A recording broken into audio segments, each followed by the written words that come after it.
semaine dernière, nous avons vu les paramètres d'état, mais ce sont des paramètres adimensionnels. Aujourd'hui, nous allons beaucoup plus nous focaliser sur les paramètres dimensionnels. Comme ouvrage, on peut consulter Essai de reconnaissance des sols géotechniques, tome 1 AFNOR. C'est la norme AFNOR.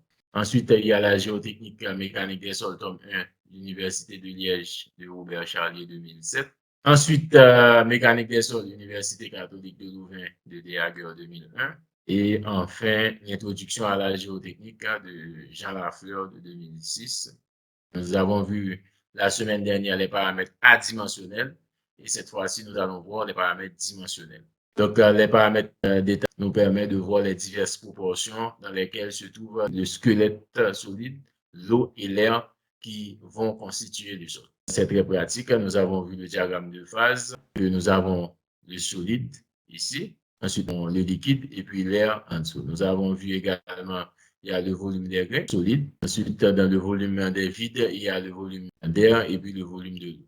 Nous avons également vu les poids des grains, WS, ensuite les poids de l'eau. Tout ceci nous donne le volume total qui est égal à volume des grains plus volume des vides ou volume des grains plus volume de l'eau plus volume d'air. Ensuite, le poids total qui est égal à poids des grains plus poids de l'eau et ensuite plus poids d'air qui est nul. Et avec les poids et les volumes, ce sont deux éléments qui vont constituer les paramètres dimensionnels pour pouvoir déterminer les poids volumiques des sols.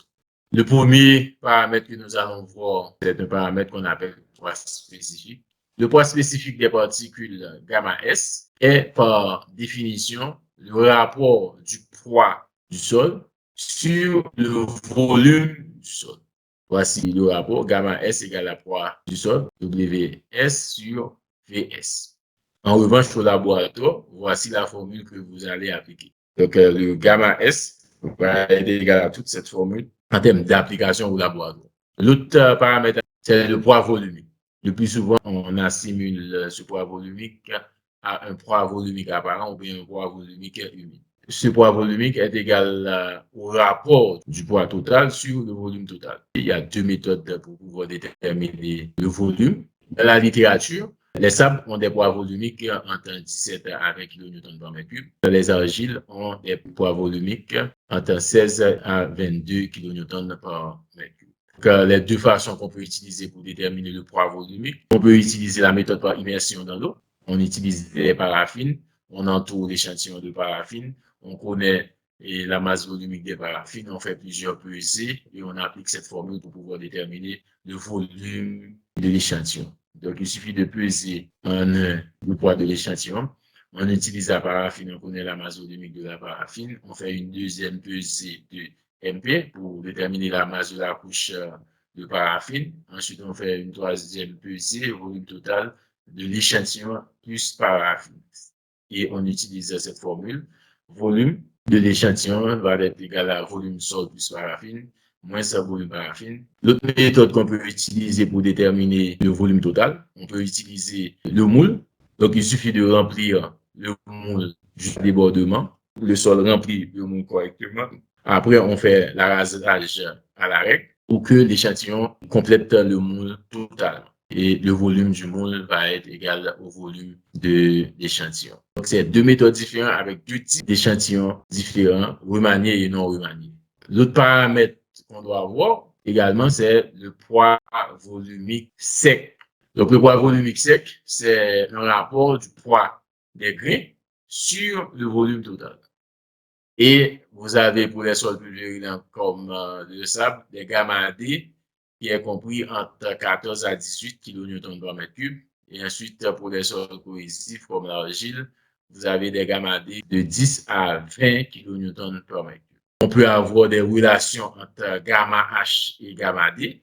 À ce moment-là, vous avez gamma H qui est égal à poids total sur volume total. Le poids total qui est égal à poids des grains plus poids de l'eau, c'est toujours sur le volume total.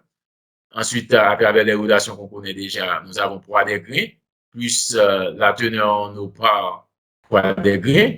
Il suffit de mettre poids des grains en facteur et ensuite vous allez 1 plus la teneur en eau multiplié par poids des grains sur volume total et vous retombez sur gamma D qui est égal à poids des grains sur volume total. Nous pouvons voir que le poids humide dépend du poids sec multiplié par 1 plus la teneur en eau. Il faut garder cette relation gamma H égale à 1 plus teneur en eau par gamma D.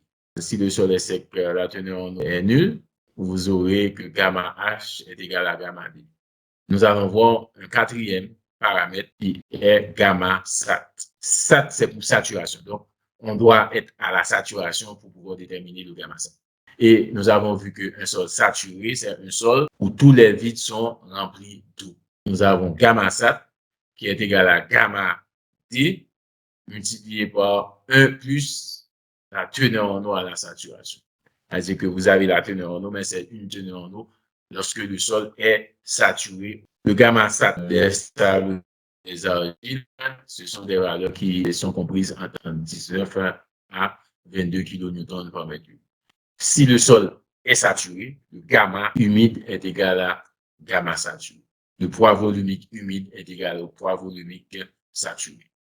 Nous avons le poids volumique déjaugé en regardant la procédure d'Archimède, gamma W multiplié par le volume, et c'est ce qui va nous donner en termes de poids volumique déjaugé, qui est égal à gamma SAP moins gamma W. Il y a des relations entre poids volumique sec, la porosité, poids volumique des grains solides, poids volumique sec, l'indice des vides et poids volumique des grains solides. Si on regarde non seulement le diagramme de phase, mais les définitions qu'on a de ces paramètres, vous savez que gamma D, c'est WS, poids des grains sur volume total. Il suffit de remplacer poids des grains solides par sa valeur, c'est gamma S par volume des grains solides. On met gamma S de côté, on fait la différence pour déterminer le volume des grains. C'est le volume total moins volume des vides sur volume total. Et on aboutit à gamma D égale à gamma S, facteur de 1 moins la porosité, 1 moins N. Implique que N est égal à 1 moins gamma D sur gamma S. On peut avoir des relations entre gamma D et l'indice des vides. Par exemple, gamma D, on sait que gamma D égale à gamma S, facteur de 1 moins N, qu'on vient de trouver ici. Si on remplace N par sa valeur, nous avons gamma S égale à 1 moins E sur 1 plus E. Gamma D égale à gamma S, facteur de 1 sur 1 plus E. Et E égale à gamma S sur gamma D moins 1. Nous savons déjà à partir du diagramme de phase, regarder quelques rapports. Nous savons que l'indice des vides, c'est volume des vides sur volume des grains. La porosité, c'est volume des vides sur volume total. Le degré de saturation, c'est volume de l'eau sur volume des vides. Gamma H, c'est poids total sur volume total. Il y a des relations entre gamma H et la densité qu'on a ici, etc. Vous avez gamma, vous avez gamma SAT. Ce sont des relations que vous pouvez démontrer toujours à partir du diagramme de phase.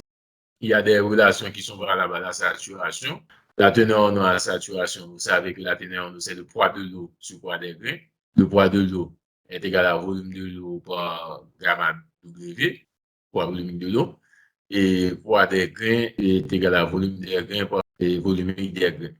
Donc, il suffit de remplacer que volume de l'eau sur volume des grains qui est égal à E parce que c'est volume des vides sur volume des grains.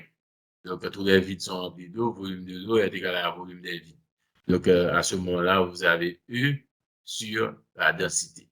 On peut montrer que cette teneur en eau, la saturation, qui est égale à gamma W sur gamma S multiplié par 1 moins gamma D sur gamma S sur 1 moins 1 plus gamma D sur gamma S. Donc là, ce sont des formules que vous pouvez établir par vous-même. Toujours dans les relations valables à la saturation, quand vous allez réaliser des essais de Proctor sur les échantillons pour voir l'évolution de gamma D en fonction de la teneur en eau, tracer des courbes de saturation. Sur cette courbe, vous avez deux parties. La partie située à droite va représenter les états physiquement impossibles. Pour cette partie à gauche de la courbe, ce sont des valeurs qui représentent les états de saturation partielle. Toujours dans les relations valables à la saturation, donc vous avez les gamma SAT, gamma S, teneur en eau à la saturation gamma D.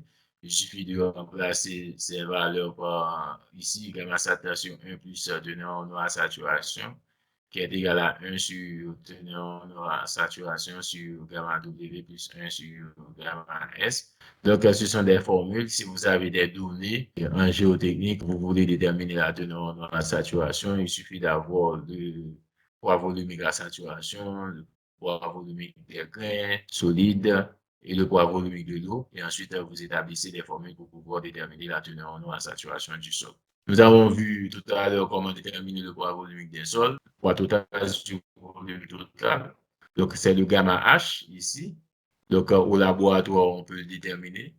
Et il faut savoir qu'au laboratoire, ce sont les masses que vous allez déterminer à travers une balance, c'est-à-dire que vous avez l'échantillon, vous mettez l'échantillon dans une tasse et vous allez déterminer la masse de l'échantillon. Le poids volumique d'un sol est le quotient du poids d'un échantillon de sol par le volume qu'il occupe. Gamma, qui est égal à poids total sur volume total. On n'aura pas directement le gamma H ou bien le gamma, mais le ρ. Le ρ, c'est la masse sur le volume. Et au laboratoire, c'est ce qu'on détermine. Le ρ, c'est masse, la masse de l'échantillon. On va peser l'échantillon et ensuite le volume. Selon l'état du sol, vous aurez gamma H ou bien OH, gamma SAT ou bien OSAT, gamma D ou bien OD. Dans les laboratoires, en général, on prend la masse volumique de l'eau égale à 1 gramme par centimètre cube ou bien 1 mégagramme par mètre cube. À 4 degrés Celsius, lorsque l'eau est à sa densité maximale, la valeur exacte est de 1 gramme par centimètre cube.